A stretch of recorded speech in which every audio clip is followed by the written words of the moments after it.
اس رات میں جہاں پر فضائل، جہاں پر نعمتیں، جہاں پر برکتیں، مغفرت، توبہ قبول کرنے اور رزق بانٹنے والی بات ہے، وہیں پر بعض لوگ ایسے بد نصیب بھی ہیں جن کو اس رات میں کچھ بھی حصہ نہیں ملتا۔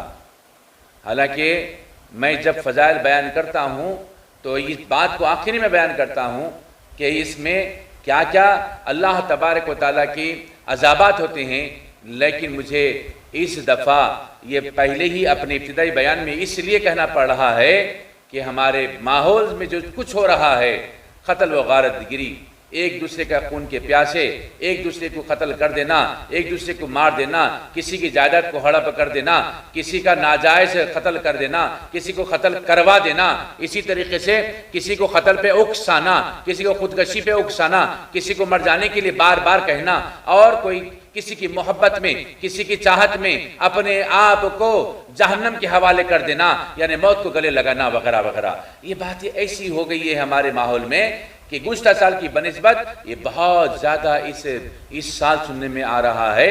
اسی لیے اس آیت کریمہ کو میں آپ کے سامنے پیش کرنا چاہتا ہوں۔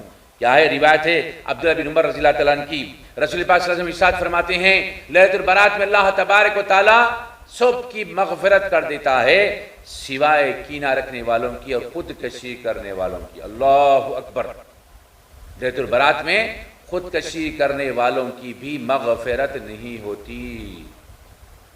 اب آپ غور کیجئے گا، خودکشی کے لیے میں نے اس سے پہلے ایک آپ کی خدمت میں مختصر سا ویڈیو پیش کیا تھا، اب مزید اس بارے میں کچھ بات نہیں کرنا چاہتا ہوں، لیکن یہ جو پراگندہ خیالات آنے کے بعد آج کا نوجوان اس کو اپنا حق سمجھ کے اپنے گلے لگا رہا ہے اور موت کو گلے لگا کر یہ سمجھتا ہے کہ میں تمام مصیبتوں کو ختم کر لیا، تمام پریشانیوں سے میں نجات پا لیا۔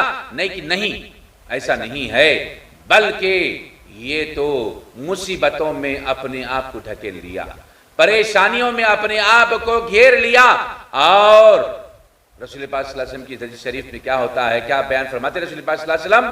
اگر کوئی خودکشی کر کے مرتا ہے، مثلا پہاڑ سے گر کے مرتا ہے، تو وہ عمل اس کے ساتھ بارہا دہرایا جاتا رہے گا، بار بار اسے پہاڑ پہ چڑھایا جائے گا، پھر انہیں اوپر سے نیچے کودے گا، پھر چڑھے گا، پھر کودے گا۔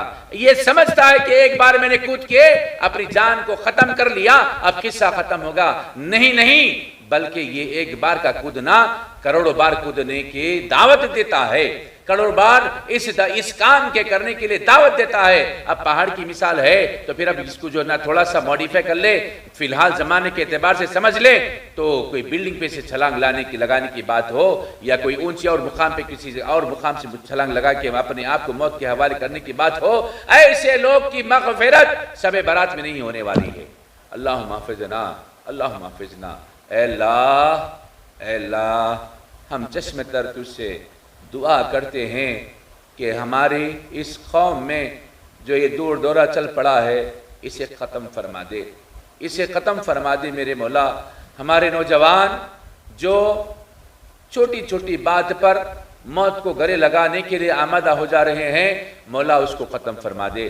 مولا تیرے سے دعا کرتے ہیں، ہم تیرے سے چشم نم گزارش کرتے ہیں، تیرے رسول پاک تیری محبوب کی صدقے طفیل میں اسے ختم فرما دے۔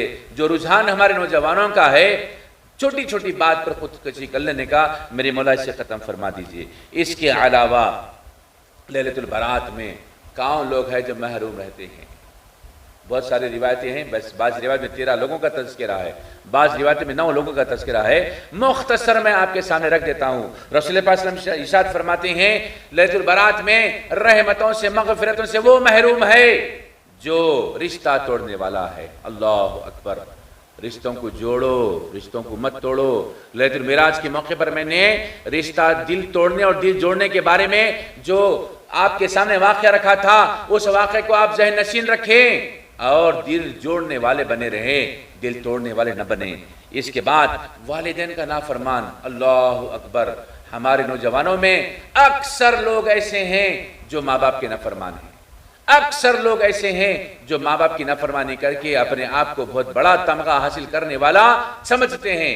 یاد رکھو ماں باپ کی نافرمانی کر کے تم زندگی گزارو گے تو لیلۃ البرات میں تمہارے لیے کوئی رحمت ملنے والی نہیں، تمہارے حصے میں کوئی مغفرت آنے والی نہیں۔ اگر تم ماں باپ کے نافرمانی بھی ابھی تک کیے ہو تو جاؤ اپنی ماں باپ سے معافی چاہ لو کہ ابھی تک جو میں نے آپ کو ستایا ہے، پریشان کیا، اسے معاف کر دیجئے۔ اگر وہ معاف کر دیں گے تو اللہ تبارک و تعالیٰ بھی معاف کر دیں گا۔ اب سوال یہ پیدا ہوتا ہے کہ اگر ہمارے ماں باپ نہیں ہے، روئے زمین پر اب وہ نہیں ہے بلکہ عالم برزخ میں آرام فرما رہے ہیں، تو ہم کیا کریں؟ کیا ہم محروم ہو جائیں؟ نہیں، ایسے لوگ بھی محروم نہیں ہو سکتے۔ ان کے قبور پہ جائیں، ان کے قبر پہ جائیں، مارودہ رکھیں، وہ سنتے ہیں آپ کی بات کو۔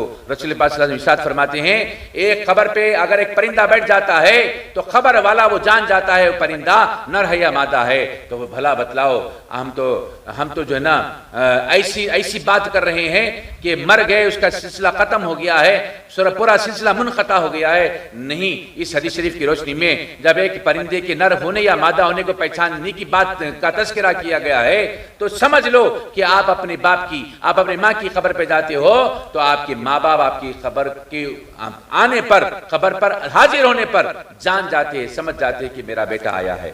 تو لہٰذا جا کے اپنے گناہوں سے معافی چاہو۔